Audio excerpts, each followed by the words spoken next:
I crave to be a better actor. Like, it's all I want. I'm absolutely obsessed and have so much passion for this craft. But I knew it was going to be challenging, and it was. You're just another big muscle head trying to be an actor. You just want to be a movie star.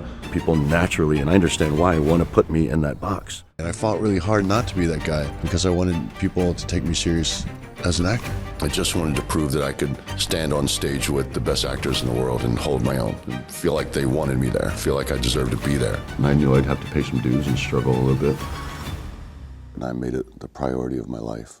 I'm my own worst critic, so I'm beating myself up more than anybody. I just feel like I could have done it better. I could have said this better. I could have done that better. And I failed miserably. They told me to leave and never come back. I just want to do more meaningful stuff. I want to be an actor. I want to be a respected actor. It almost becomes claustrophobic, I was terrified of it. It's still a struggle for me. I don't think I'm your typical Hollywood guy. And here comes Batista! Yeah, maybe you can act. Call me crazy, but I think that Dave Bautista has one of the most interesting careers of pretty much any working actor in Hollywood right now. And it's only when you zoom out and look at the big picture when you begin to realize how truly impressive it actually is. Now, why is that? First of all, he started very late, as opposed to many actors we all know and love who've been doing it their whole lives, doing commercials as kids, theater plays, and slowly building their career up. He was almost 40 when he first developed his interest in acting, let alone actually getting some interesting roles. He clearly had some experience from professional wrestling, as his job required a certain amount of acting, but he would be the first one to admit that when it came to actual acting, he wasn't really any good at it. You would think that it would be similar in some fashion, but it's really not. Acting is just so intimate, and professional wrestling is just so not. He had no experience as an actor, and to make matters worse, to Hollywood, he was just a convenient typecast. That guy coming from the WWE would, kick open doors and shoot somebody and say something stupid and, walk around with my shirt off, sticking my chest out the whole movie. It is a story as old as time. A professional wrestler moves into the movie business and is yet another version of a tough guy with big muscles who kicks ass and saves the day. For most people, that would be a pretty sweet deal, honestly. Easy paycheck, not a lot of acting required, and just further adding to their celebrity image. But what makes Dave Bautista different is that from the very beginning, and I mean this, I saw so many interviews with him, but from the very beginning, he's been saying the same thing over and over again. And I don't desire to be a movie star. I will never carry myself in that manner. I want to be an actor. I want to be a working actor. I want to be respected by my peers and work with great directors. But for someone with no experience, it was not going to be easy. So let's Bautista bump into his career and try to figure out how he actually managed to pull it off. The beginning of his career is characterized by two things. One, a lot of very small roles, basically as a glorified extra, sometimes without even any lines, sometimes without even any credit. And two, very identical, very stereotypical roles that were exactly what you would expect him to get. But he had no choice. It was a very fine balance between being careful not to be put into a box, but at the same time trying to get wherever you can, no matter how big or small, just so you can get any experience at all, just so you can get a few reps and try to work on the craft as you're learning it. I can't get better if I'm not working. I'm an on-the-job, learning actor, and if I'm not working, I'm not learning, and I'm obsessed with it. I have an athlete's mentality. I'm a very coachable person, so if you're teaching me, if you're telling me something, I can translate that into a performance.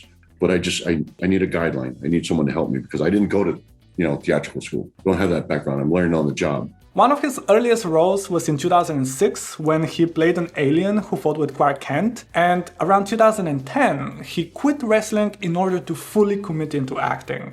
And I left it to go into acting, but I struggled for about 3 years because I just couldn't get work. I couldn't even get an agent. Where I just sat there by the phone, waiting and trying to get auditions for roles, and it just wasn't happening, man. Around that time, he managed to score a few small roles here and there, and in 2011, the first out of 4 defining moments in his career would happen. He got the lead role in a very, very, very small budget movie, basically an indie feature of questionable quality, but what's really important is that he got a role which allowed him to play against stereotype, to actually act for once. His character was an ex-cop who was agonized by his past mistakes and was vulnerable, gritty, and dealing with his inner conflicts. And sure, he didn't suddenly drop a groundbreaking performance or anything, but he was clearly trying, and if you were to look for it, you could see the potential in him. Next up, he got some smaller parts in some bigger movies, so stepping up the ladder a little bit, and again, they were sort of stereotypical, but what I find fascinating is that no matter how small and stereotypical the character was, he would always try to add a little bit of depth to it, even if there was maybe not really that much. I didn't want Diaz to come across, obviously he's a big guy, but I didn't want him to be your stereotypical big dumb musclehead. He's just ruthless, but he's also a very lovable character. Because he's not really a bad guy. He's a good guy deep down, but he just doesn't really know the difference between right and wrong. And I find that commendable. It is the mindset that you want to have as an actor, and I honestly find it a little bit endearing.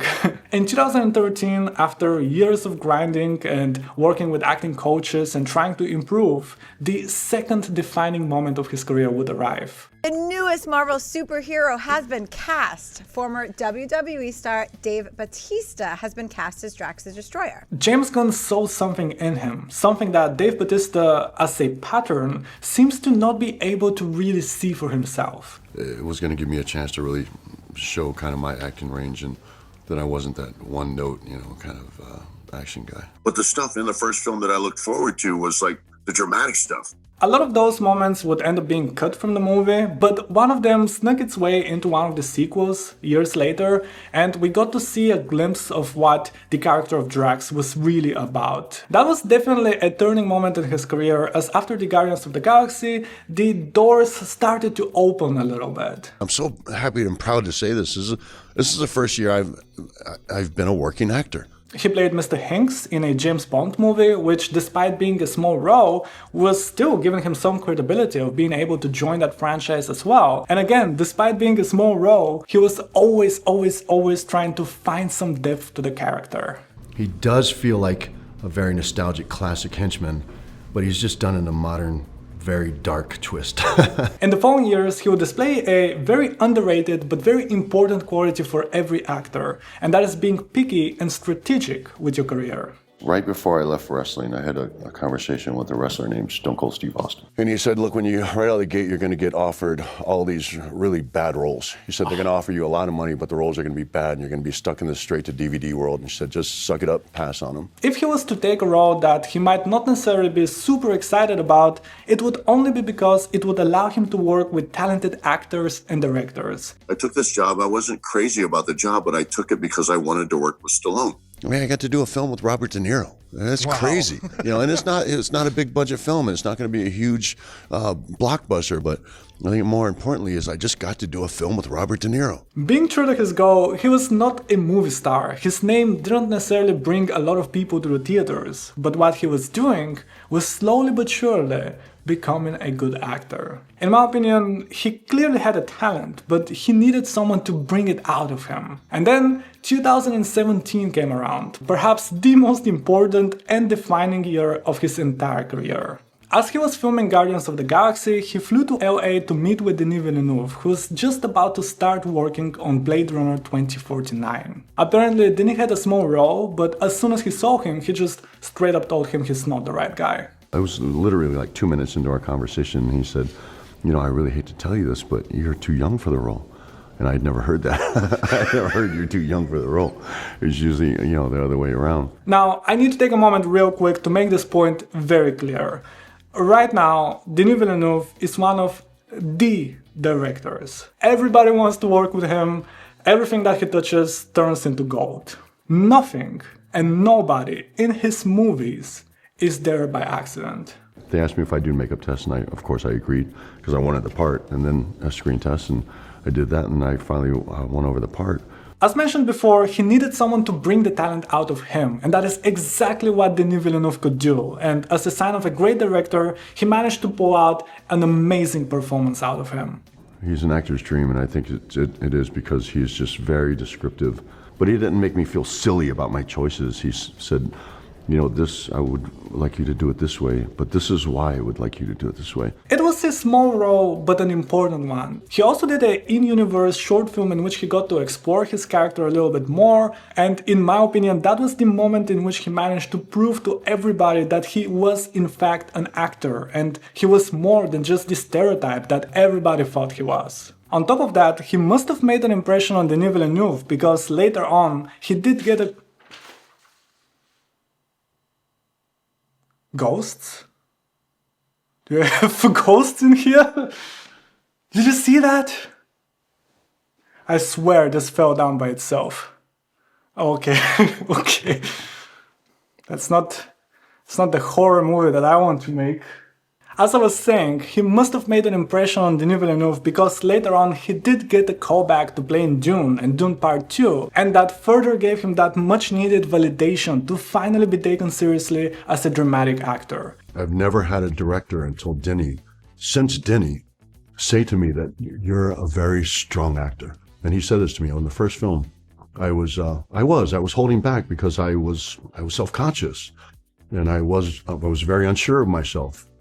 And he came to me and he said, I feel like you're holding back. He said, you're a very strong actor, my friend. Just follow your instincts. Speaking of which, I really appreciate how open he's always been about the fact that it's been a very difficult process. You know, I've been doing this for years, but I still get nervous and have anxiety about it. I can't even bring myself to watch playbacks because I will harp on them and I will just pick out one thing that I do wrong and it will just ruin my day because I can't think of anything else. You know, you have some people acting like acting is some sort of a superpower that they've been born with, and for some people it really looks that way. They're incredibly talented and it looks like it comes very naturally. But it is just so nice to see someone in that position just be so open about the fact that it is difficult and it is a struggle, and yet it is a goal that they have and chase, and to do it publicly right in front of our eyes, and for us to be able to see the progress and to be able to see them get better each and every single time is just so admirable. And you know, honestly, I have nothing but respect for that.